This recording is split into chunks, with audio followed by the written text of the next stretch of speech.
Welcome to Unit 5, Stoichiometry, Limiting Reactants. We're going to take stoichiometry up to the next level and actually use what we have been learning and apply it to limiting reactants, excess reactants, theoretical yield, actual yield, and percent yield. So let's take a look. So we're going to start off with this problem here, and you should have your notes that look like this, your Unit 5. It should say Stoichiometry, Guided Notes, Part 2, and it starts with this review problem. So before we jump into this review problem, I'm going to back up a little bit to some of the stuff we've already looked at. Also, remember this PowerPoint is available for you to look at. So we looked at stoichiometry and we said, welcome to stoichiometry. What does that crazy word mean? And don't be afraid of it. Well, stoichio means element, metry means the process of measuring, so we're measuring elements. It's a quantitative study where we are taking the relationship between the reactants and the products in a chemical reaction. We're being able to talk about them. So we're finally taking our knowledge of how to convert from one unit to another, and that's what we need for this part in this video. So again, just looking at law of conservation of matter is why we balance our chemical reactions, and it's why we're allowed to use stoichiometry and balance chemical equations the way that we do. Why is it important? There's a great theory by Apple. They say you should target the why, not the what. So the what would be the standard that we're covering, and the how is stoichiometry, but why? It's everyday thinking skills. It's also stuff that we use in everyday life. So whether you're driving in your car, some scientist has decided, or engineer, how much powder to put into the steering wheel of two different chemicals, which will mix together to make the nitrogen gas that will produce that airbag in case of an emergency in your car. Or maybe you're diabetic and you need to calculate how much insulin, or maybe you're just planning a party for your friends. And it's really important that you are able to say, okay, this is what would limit the amount of cake pops I can make for my child's, I don't know, kindergarten class. And so whatever it may be, this is really good skills. It's also just great math practice, but hopefully that gives you just a little bit more where we're going. I've used a lot of hot dog analogies, saying if I had, 10 hot dogs and 5 hot dog buns, how many can I make? Only 5. I would have a bunch of hot dogs left over. You could also apply it to a sandwich. You need 2 pieces of bread, 1 piece of meat, and 1 piece of cheese for every sandwich. And so you could come up with lots of problems with that. So we've been looking at that, but now we're going to jump it up a step and actually use chemistry and chemicals in it. So I'm going to first review a little bit of mass to mass conversions. We'll bring it back in with a s'more analogy, and then we'll get into the actual examples. This is a 2-part video. The first part is limiting reactants, and the second part is the actual theoretical and percent yield. Let's get started. So again, we looked at stoichiometry already. Using the s'more, if you will go ahead and look down on your piece of paper, let's go ahead and write this formula so we have it in here. And we're going to start here. So the everyday example is, what is the formula for making s'mores? Well, it's for every 2 crackers plus 1 marshmallow plus 3 chocolate pieces. So you need 2 of the graham cracker squares. You need 1 marshmallow and 3 chocolate squares to make or yield a s'more. And so one s'more would look like this. So it's kind of mimicking a chemical reaction.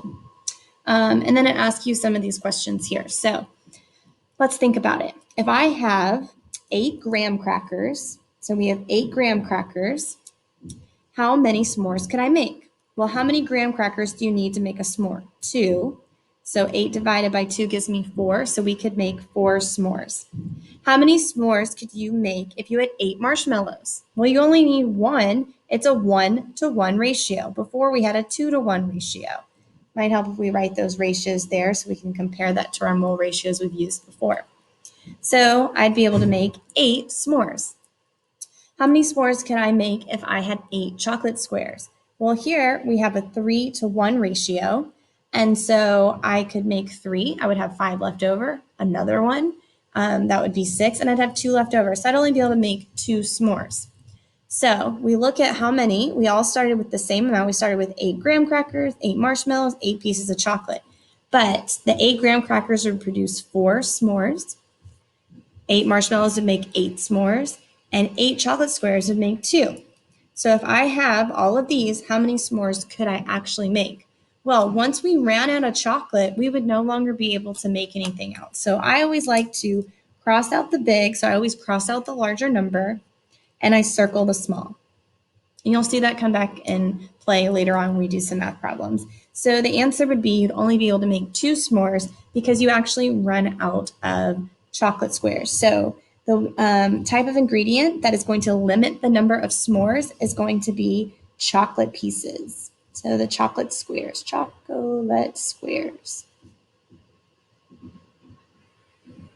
And which ingredients are left over or in excess? And that would be these two here. This would be our limiting reactant, excess, and our excess. But notice the word reactant has to talk about an actual reactant. It can't be the s'more product. So when I'm talking about it, I'm talking about reactants. So in this case, it would be the marshmallow and the cracker or the graham cracker. So this is called my excess reactant, and this would be my limiting, or I could say reactants, and my limiting reactant. It's the one that stops the reaction. So this is kind of what we looked at so far. And I also want to just bring back to you remembering how to do the math. So just reviewing again, we started first here, you see, with like a balanced chemical equation. It's always important to start with that. And those coefficients are so important because they help us convert from moles of one thing to moles of something else. So we started in just a regular mole unit, being able to convert from moles to particles, particles to liters. I related moles to New York City and a whole bunch of stuff in between that. So if we put two of these together, what happens? Well, then we're able to go from mass of one thing to mass of something else. So these are all the steps. We've already looked at this, so feel free to pause the video and check out that in the PowerPoint. But basically, if we had moles of A, so for example, if we had moles of, I don't know, graham crackers, and we wanted to find out how many moles of s'mores we would make, we would have to convert to a mole ratio in between to get there. So this would be a 3-step problem. So if we were given grams, go to moles, moles to moles, then moles to grams. So let's review some of that. So here's this problem that you have up at the top. And let's see. So this problem says, I'm going to bring it down here. It's also on your paper, but oxygen can be produced by decomposing. So when you hear decomposing, remember that means decomposition. That means you have one product breaking up into some different reactants. So oxygen gas can be produced by decomposing potassium chlorate. So potassium chloride is also produced. So this means that we have oxygen is being produced and KCl. So in this case, we only have 2 products. And then it says you're starting with potassium chlorate. How do I know what potassium chlorate is? I know potassium is K+, because if we look at our periodic table, potassium is in group 1. And so therefore, it has a 1+ charge. But I don't see chlorate anywhere on the periodic table. Remember, that's going to be one of your polyatomic ions. So look for chlorate. It's ClO3 with a 1- charge. So this would be ClO3 with a negative charge. We would crisscross and we'd get our formula. So we always start with a balanced chemical equation. And so I'm going to start with that down here. This was kind of like my area for thinking about it. So we are going to have potassium chlorate decomposing, so I use the yield sign, into potassium chloride and oxygen gas. Next step, we need to balance. So we always leave oxygen till last, and I'm going to have chlorine here. So I'm going to not write all this on the paper, but just in case you want a refresher on how to balance, on the left side, you have your reactants, and on the right, you have your products. So we're going to list all that we have. Potassium is not diatomic, so we're going to balance that first. You always leave your diatomics till last. And then we leave oxygen to the very, very last. So we have chlorine and oxygen. So potassium is 1. Potassium is 1 on the other side as well. So is chlorine. But on this side, we have 3 oxygens and this side 2. So our potassium and chlorine are already balanced. So we just need to balance our oxygens. So the greatest common factor between both of these is 6. In order to make this 6, if I put a 2, that 2 gets distributed, remember. So now I have 2 potassiums, 2 chlorines, and 6 oxygens. I need to make this oxygen be 6, and I can put a 3 in front. So that's balanced. but my potassium chloride is not. Greatest common factor between both of those would be 2. And I can change that by adding a 2 in front of potassium chloride. So now we're balanced. So we have our coefficients of 2, 2, and 3. So we are given the number of grams of potassium chlorate. So here is our given. I like to underline what's given. It's heated and decomposes completely. So that's just some extra information. What theoretical mass of oxygen gas is produced. So whatever you calculate is going to be your theoretical, and we'll look at that more later. So first step is we're going to write what's given. 138.6 grams of KClO3. Now we've got to come up with a plan. We want to find, what is it asking us? The mass of oxygen. So we need to know how many grams of oxygen would we be able to produce. If we go back to our large mole map, we would see if I want to go from mass of one thing to mass of something else, I have to get into moles. So mass of A to mass of moles of A, we are going to divide by molar mass, multiply by the coefficients, and then we will multiply by the molar mass. So grams to moles to moles, and then moles to grams. Grams to moles, molar mass. I'm going to put a little molar mass reminder here. So when I set my problem up, I remember how I'm going to get there. And then moles to moles, coefficients. And we call the coefficients the mole ratio. Moles to grams, molar mass. So here is my molar mass. So now we can finally begin the problem. Sorry, it was out of the screen. And I can start by what I was given. So 138.6 grams of KClO3. Put what I was given on the ground. What do I want? We always go to moles, no matter what. Take what I have on top, put it on bottom. Now that we got it into moles, we can convert it to moles of what we really want, which is O2. So moles of O2. I'm leaving the numbers in front to the end. I'm just setting up my units. Then I take moles of O2, I put that on bottom. And now I can finally go to grams of O2. We said to go from grams to moles, we'd use molar mass. So that's for every 1 mole. We'll need the molar mass of potassium chlorate. So we'll put the molar mass there in a moment. Then mole to mole coefficients. There is a 3 that came from the balanced chemical equation. And then potassium chlorate has a 2 as the coefficient. So it's a 3-to-2 ratio. Again, molar mass, so we'll have to calculate that. So we're going to use our periodic table. Our periodic table of potassium is 39.098. I'm going to round that to 39.10.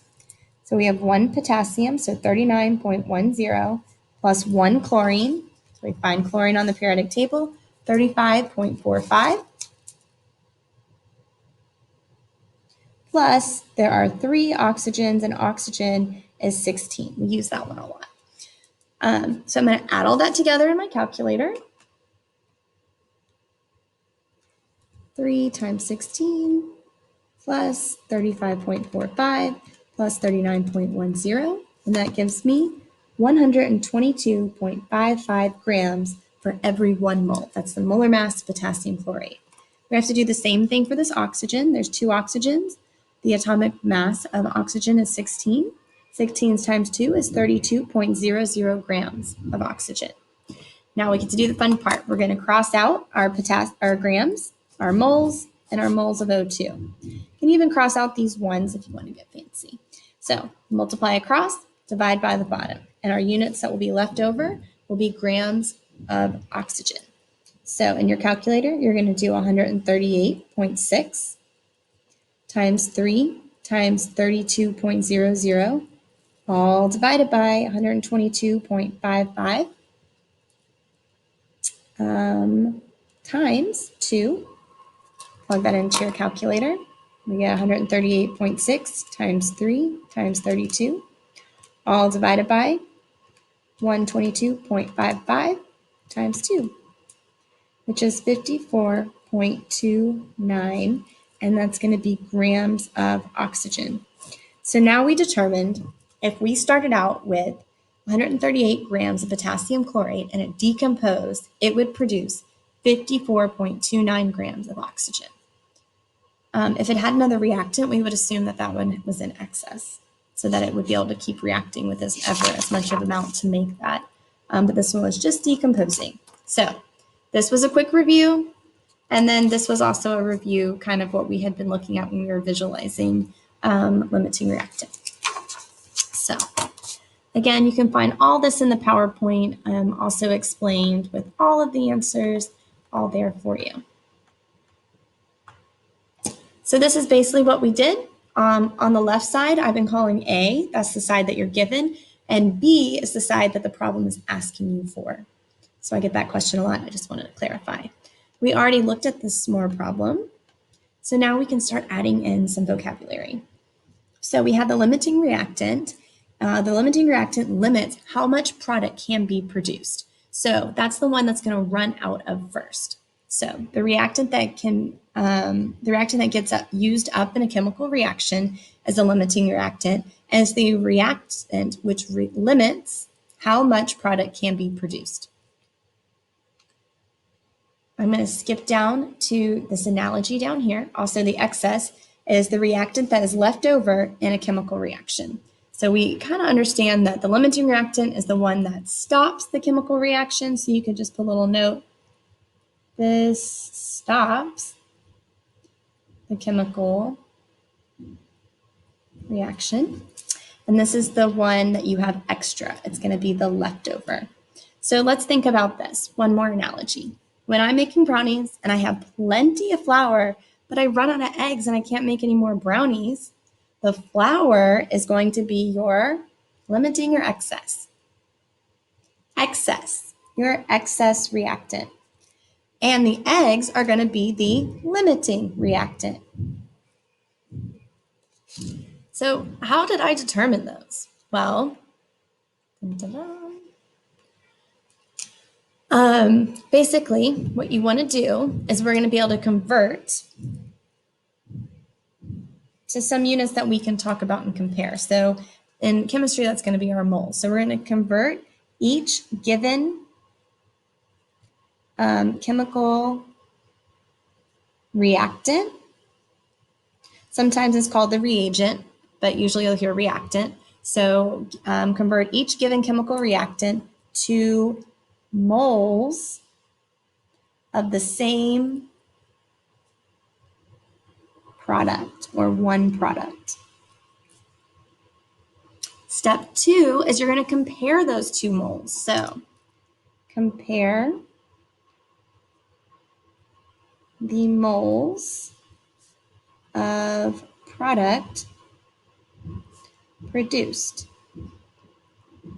So whichever one produced the smallest number is your corresponds to the limiting reactant. So I always like to say, cross out the big and circle the small. And so what that means is whichever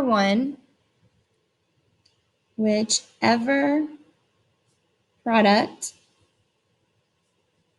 amount is smaller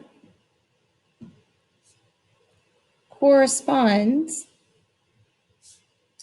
to the limiting reactant. And then all the other ones would be the excess reactants. You might want to make a note of that as well. So whichever product amount is smaller corresponds to the limiting reactant. So let's go back in and fill in some of those blanks that we left.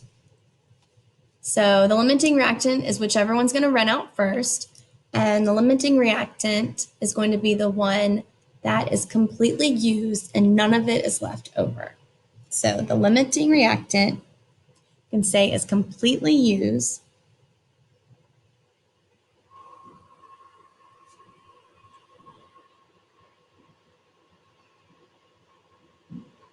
and none of it is left over. The limiting reagent, the limiting reactant stops or limits the reaction after it is entirely consumed. So the reactant stops or limits, and that's where it gets its name from, the reaction after it is entirely consumed. That also is another word for used up. You run out of it. For the excess reactant, there will be an excess left over of this reactant. So there will be an excess or leftover of this reactant. So let's see what that looks like in terms of what we're looking at. So for example,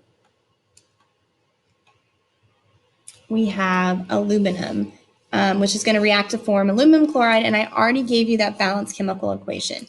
So for this one, I'm just going to go ahead and show you and convert because we've already practiced converting and show you more of the process of determining the limiting reactant and the excess reactant. So in this case, you would start with the balanced chemical equation.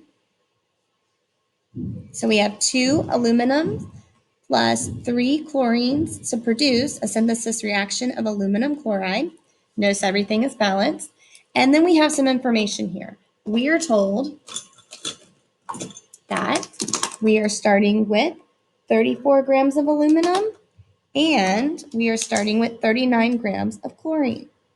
So what is the limiting reactant and what is the excess? So what we want to do is we want to convert both of these things to the same product. In this case, we only have one, so we're going to convert it to aluminum chloride. You can convert it all the way to grams and compare, or you can just stop at moles and compare it there. You'll end up getting the same answer. So first thing is to determine, as you see I have up here on the screen, I have aluminum. And so I started with the 34 grams of aluminum. I put the molar mass on bottom, and then I used the mole ratio, and I was able to get to moles. I didn't have to go all the way because I can compare moles to moles and not have to go all the way to grams. So then I can do the same thing for chlorine. Again, I divided by the molar mass, and I multiplied by the mole ratio. So let's take a second and write that on our paper. You can pause the video also. So I have my aluminum with my 34 grams of aluminum. I set up my railroad track. I'm going to go ahead and show you what I'm doing as well. And so on the bottom, I had my molar mass of aluminum to every 1 mole of aluminum. Put moles of aluminum on bottom, and we want moles of aluminum chloride. So there's a 2 in front, so that goes on top, and there's a 2 there. Notice I didn't reduce. It's a 2-to-2 ratio. I end up getting 1.26 moles of aluminum chloride. Then for chlorine, same thing. We had 39.0 grams of chlorine. Notice it's diatomic, so you have to have 2 of them. For every 1 mole of diatomic chlorine, we have 70.90 grams of chlorine. Take my moles of chlorine to moles of aluminum chloride. So this part will always be the same on both problems. And then the bottom is going to come from this coefficient there. It's a 2-to-3 ratio. And that's going to give us I'm going to round to 2 decimals, 37 moles of aluminum chloride. So we started with 39 grams of chlorine, and it produced 0.37 moles. We started with 34 grams and an excess of chlorine, it would produce 126. So we're assuming if I started with 34 grams of aluminum with an excess amount of chlorine, it would produce this. Okay, what if I started out with 39 grams of chlorine with an excess amount of aluminum? I would produce this of the product. So remember earlier I said cross out the big and circle the small. I'm going to cross out the large number and I'm going to circle the small. I'm going to tell myself, thank you for doing all that work. I'll tell you what that means in a little bit. And then the one that I write TY with, I'm going to come over here to the reactant and label it as LR. So this is my limiting reactant. The one that I put an X on is going to be my excess reactant. So this is my excess reactant. Okay, so let's try 2 more examples, and then you can try some on your own. Be sure to check out the PowerPoint because it does have the answers in there if you get stuck. So this one says when 3.22 moles of aluminum react, so there's one of our reactants, and it's going to react with 49.6 moles of HBr. How many moles of H2 are formed? Consider the reaction below. What's limiting? What's the excess? So here we're lucky they went ahead and gave us the balanced chemical equation. So that's awesome. Next, what we want to do is kind of figure out what we have. So we have aluminum, and we also were given HBr. So we were given both of the reactants. So the question asked me for moles of hydrogen. So that's going to be what I convert both things to. I could convert both of these to aluminum bromide and do the same process, but because I need to know how many moles of hydrogen will be produced, that's what I'm going to convert everything to. So for aluminum, for every 3.22 moles, that's what was given to me, of aluminum, we're already in moles, so we can just do a mole to mole ratio. Take my moles of aluminum on bottom. We're going to put moles of what we want, H2 on top. Look at this equation. There's a 3 in front of the hydrogen and a 2 in front of aluminum. So it's a 3 to 2. We're going to multiply across. So 3.22 times 3 divided by 2 gives me 4.83 moles of H2. Then we have HBr, and this time we're starting with 4.96 moles of HBr. Again, we're already in moles, so I can go ahead and transfer or convert from moles of HBr to moles of H2. Again, these steps are always the same, so I know that's a 3. Also, there's a 3 in the coefficient. And then I can see that there is a 6 in front of HBr. So it's a 3 to 6. Again, I don't reduce. Multiply across and divide by the bottom. So I'm going to do 4.96 times 3 divided by 6, and that gives me 2.48 moles of H2. So this is what we have for both of these. Now, fun part is I noticed that this was what I started with, and this is what I ended with.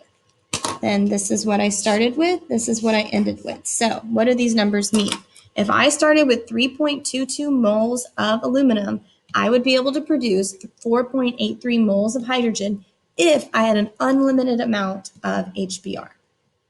Another scenario, if I had 4.96 moles of HBr, how much, or bromic acid, how much hydrogen could I produce? Well, it'd be 2.48 moles if I had an unlimited amount of aluminum. But one of these is going to restrict one of them from reacting because you're going to run out of it and it's going to stop the reactant or the reaction. So which one is that? So we're going to take a look and let's see. I'm going to get the green highlighter. So remember, cross out the big, circle the small, tell yourself thank you. So the one that you put the X becomes your excess reactant. So this is my excess reactant. That means I will have some of that left over. This is the one I circled. This is what I will actually make.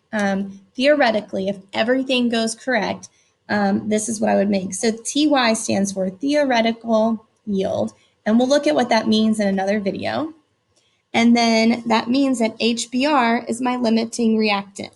Notice that it's HBr. It doesn't just have to be a single element. So this is my limiting reactant.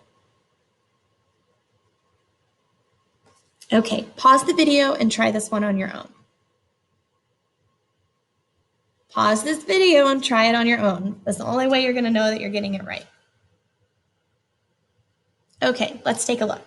So in this problem, also again, these are all in the PowerPoint here, and you can see that they help you out and everything. So we're starting this time with aluminum, copper sulfate, and we're producing aluminum sulfate and copper. So the first thing we want to do is make sure it's balanced, and it's not, so we need to balance it. It also tells us how much we're starting of each of these. So, of course, this is the one that doesn't have the problem fully worked out yet. Okay, so let's go ahead and balance this. So I have on this side aluminum plus copper sulfate, and that's going to produce aluminum sulfate Again, this is polyatomic. This 3 means I have 3 of these plus copper.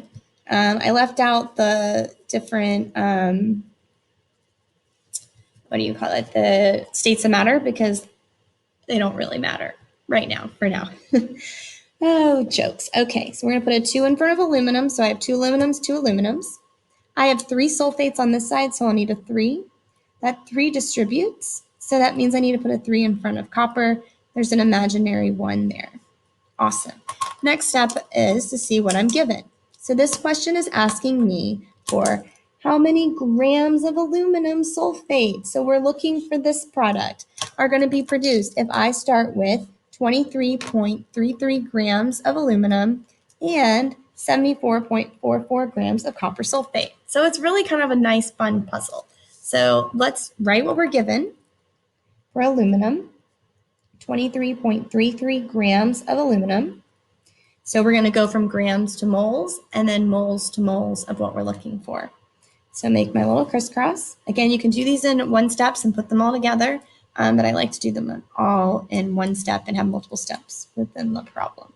I hope that made sense. Okay, grams goes on bottom, moles goes on top. Moles of aluminum goes on bottom. And what do I want? I want aluminum sulfate. So moles of Al2SO4, close parentheses, little subscript 3. Next step is to write 1 mole to the molar mass of aluminum. And the molar mass of aluminum, we can take a look at our periodic table over here, is 26.98. So I'm going to write 26.98 grams. And then moles to moles, coefficients. So the coefficient is 1 in front of aluminum sulfate. In front of aluminum, there's a 2. Cross out anything that you can. Ooh, so fun. All right, that's all we can cancel out. So we're going to end up multiplying in our calculator 23.33 times 1, all divided by 26.98 times 2. And what do we end up getting? Let's see. 23.33. We know anything times 1 is going to be 1, so I'm just going to go ahead and go to the division. Divide by, open parentheses, 26.98 times 2. Put this in your calculator because you need to be able to put this in your calculator. You get 0.43. 0.43 moles. It did ask us to go to grams. We can finish that once we figure out which one's going to go to grams. Moles of Al2SO4. And then we also had copper sulfate was given to us. And we were given 74.44 grams of copper sulfate. And so I'm just going to go in here and I'm going to put grams of copper sulfate on bottom. I'm going to put moles of copper sulfate up on top, moles of copper sulfate on bottom, and then what do I want? Moles of aluminum sulfate. All right, 1 mole to the molar mass of copper sulfate. So we're going to look on a periodic table, and copper is 63.55. And there's only 1 of those, plus 1 sulfur. Sulfur is 32.07 plus 4 oxygen, which is 16.00. Add all those together to get my molar mass. So we have 63.55 plus 32.07 plus 4 times 16. Add all that together. I got 159.62. And then moles to moles, coefficients. Aluminum 2 sulfate has a 1 in front of it. Copper sulfate has a 3. It's a 1 to 3. So we're going to multiply 74.44 times 1 times 1, all divided by 159.62 times 3. Again, you can cross out anything that you have on top with what you have on bottom. We're going to be left with moles of aluminum sulfate, which is what we want. I'll plug this into my calculator.